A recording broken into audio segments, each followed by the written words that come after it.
Fa21 lifespans. This is Dr. Ang.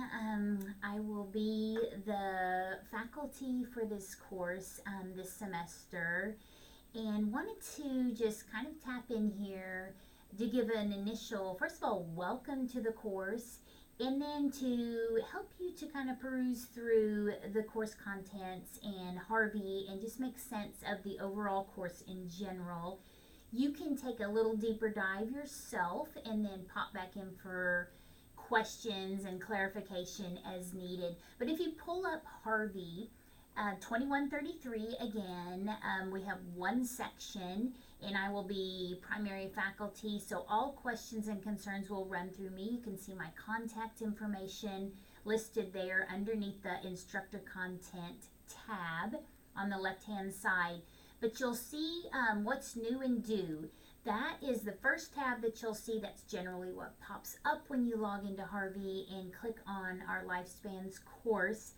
And if there are any announcements, if there are any modifications that need to be made to the course, I will put those there, which will then generate a course email that will fire out to all students and notify you of that change. But when you click in, just take a couple seconds just to look to see if there are any changes or modifications there.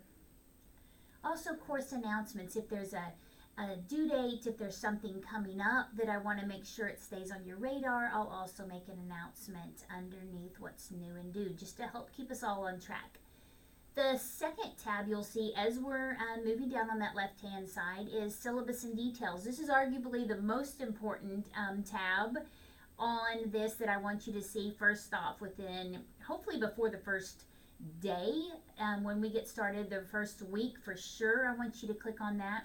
I have a tracking set that when you access the syllabus and course calendar, it will then let me know, and that's going to be your our verification that yes, you have found it. First of all, you're going to either print or download this information, or just so that you know where to find it. But once you access that, that will generate a receipt that comes to me as faculty, indicating that you have found it and that you understand it. And within that first week, I'm going to assume, if I haven't heard from you, that you don't have any further questions or require any further explanation or clarification on those aspects. So, course calendar. Let's hit that. Regarding the course calendar, since this is, I have taught this course strictly on ground. We have tried it in a hybrid setting, hyperflex setting, and now we're going strictly. This semester it's going to be online, so 100% online for lifespans this semester. With that, I have taken parameters that had very strict parameters regarding dates and deadlines and submissions, and I have broadened that out to a week. So if you work a job, you have other classes, other responsibilities, you're going to be able to work this course in and should be able to be very successful with it, because there's going to be some adaptability for the course to fit your schedule. That being said, there are very hard deadlines at the end of that week. So each module, each week, will open up on Monday morning, and you will have until Sunday at midnight to complete the requirements for that module or for that week. Lots of flexibility during the week, zero flexibility once Sunday at midnight hits. So if you reference back to that syllabus, you'll see that there will be pretty hefty hits if assignments are submitted late. There are larger assignments as we go that will require working ahead, and I'll try to put those again on what's new, what's due, what's coming on the announcement page. But ultimately, it'll fall into your responsibility as the student to make sure that you're meeting those deadlines. Several of them will push as we transition through the semester.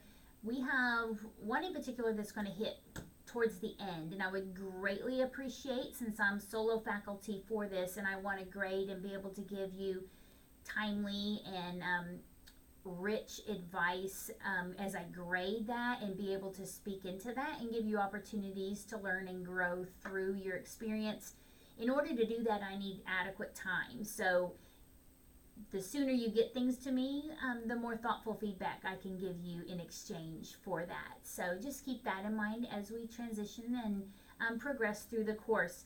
But so course calendar, that is that. If I ever make any changes or adjustments or modifications as we go, as we saw in the case of the pandemic, we had to make changes very rapidly. I will then make sure that you're well aware of those.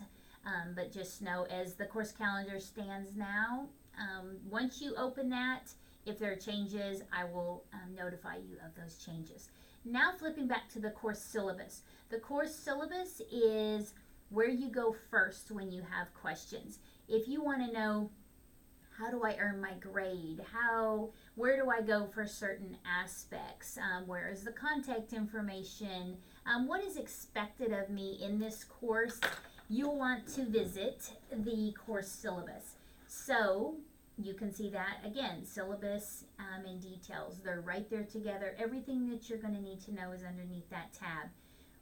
If you have any questions regarding that or something still doesn't make sense, you then please email, contact, reach out to me, because I would love nothing more to help you. I can't help answer questions or clarify if I don't know that they exist. So please reach out. There is not any question that you can't ask.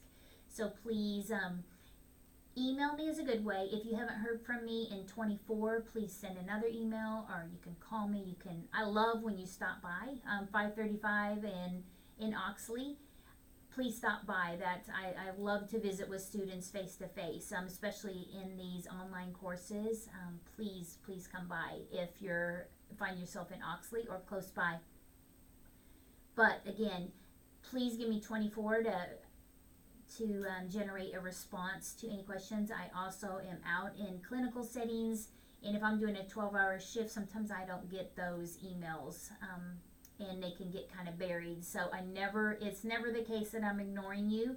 I will respond as absolutely quickly as I can. So if you haven't heard from me though, please resend and bump it to the top of my to-do list so I can make sure that I get those answered in a timely manner. So let's start with this. Knowing where the announcements are, knowing where the course syllabus and course calendar are, go ahead and peruse those and be ready. Biggest thing for me that I can say for you to be successful in this course is communicate. Communicate well, thoroughly. If there's a problem, if you're experiencing something outside of this course, you don't need to give me the details, but let me know, hey, I got this going on. We can work something out. But if you wait until deadlines are missed and you dig a hole, it's a lot harder to climb out of it than if we could have just prevented it through open communication. So communication, being prepared, submitting things on time, that's going to be critical for your success in this course. I look forward to progressing through the course with you, sharing my passion of lifespans. I'm a pediatric nurse. That's my expertise. That's my education. But we're going to transition through all stages. We feed off of experience and expertise of you as the students too. I don't know everything, and I can't wait to learn more about you and your experiences. Together we'll make it a rich environment to learn and to grow through this experience of 2133 lifespan. So again, welcome, and I look forward to this journey together.